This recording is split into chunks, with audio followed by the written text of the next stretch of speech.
પીહાના સૂર ગુંજ્યા, યુવતીઓએ બાંધ્યું ગોળ કુંડાળું। કુકરદામાં દિવાસાના તહેવારમાં જોવા મળ્યો આદિવાસી સંસ્કૃતિનો અદ્ભુત રંગ। આ દ્રશ્યો જોઈને તમે પણ કહેશો કે આ તો આપણી ધરતીની જીવંત સંસ્કૃતિ છે। પીહાના સૂર પરંપરાગત પહેરવેશ અને હાથમાં હાથ મિલાવીને ગોળ કુંડાળામાં થતું લોકનૃત્ય। નસવાડીના કુકરદા ગામમાં ઉજવાયેલા દિવાસાના આ અદ્ભુત દ્રશ્યો તમારે જરૂર જોવા જેવા છે। વર્ષો જૂની પરંપરા ફરી જીવંત। નસવાડી તાલુકાના કુકરદા ગામમાં વર્ષો જૂની પરંપરા મુજબ દિવાસાનો તહેવાર આદિવાસી સંસ્કૃતિના રંગે રંગાઈને ઉત્સાહભેર ઉજવાયો હતો। આ રૂઢો અને પરંપરાગત તહેવાર જોવા માટે ગામે ગામથી મોટી સંખ્યામાં લોકો કુકરદા ગામે ઉમટી પડ્યા હતા। પીહાના સૂરોથી ગુંજી ઉઠ્યું કુકરદા યુવાનોએ પરંપરાગત પીહા વગાડીને સમગ્ર વાતાવરણને સંગીતમય બનાવી દીધું। પીહાના સૂર ગુંજતા જ પરંપરાગત એકરંગી પહેરવેશમાં સજ્જ યુવતીઓએ હાથમાં હાથ મિલાવીને ગોળ કુંડાળામાં લોકનૃત્ય રજૂ કર્યું હતું। આ મનમોહક દ્રશ્યોને જોવા માટે લોકોની ભારે ભીડ જોવા મળી હતી। દિવાસા એટલે સંસ્કૃતિ, એકતા અને ઓળખ। દિવાસા માત્ર એક તહેવાર નથી, પરંતુ ડુંગર વિસ્તારની આગવી ઓળખ અને આદિવાસી સમાજની એકતા તથા પરંપરાનું પ્રતીક છે। વર્ષો જૂની આ પરંપરા આજે પણ નવી પેઢી સુધી જીવંત રહે તે રીતે ઉજવાઈ રહી છે અને કુકરદાના આ દ્રશ્યો તેની સાક્ષી પૂરે છે। હવે જુઓ આ ઉજવણીના એવા અદ્ભુત દ્રશ્યો।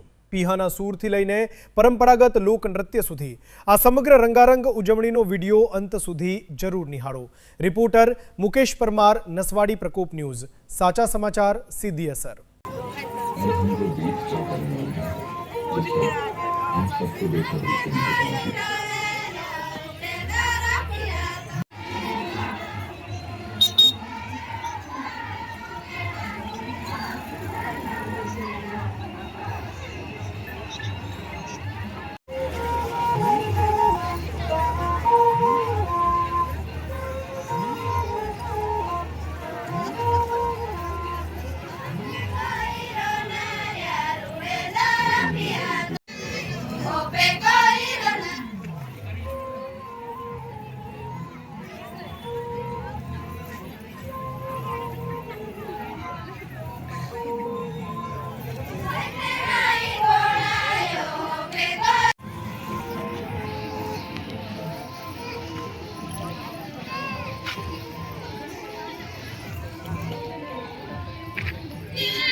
જય આદિવાસી।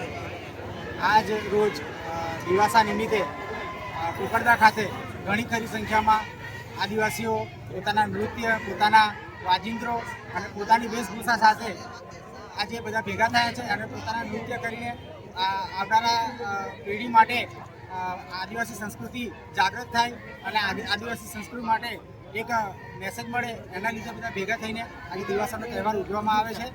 એના માટે દરેકે પ્રયાસ કરવો જોઈએ અને દરેકે પોતાની સંસ્કૃતિ જાળવી જોઈએ। જય જોહાર, જય આદિવાસી।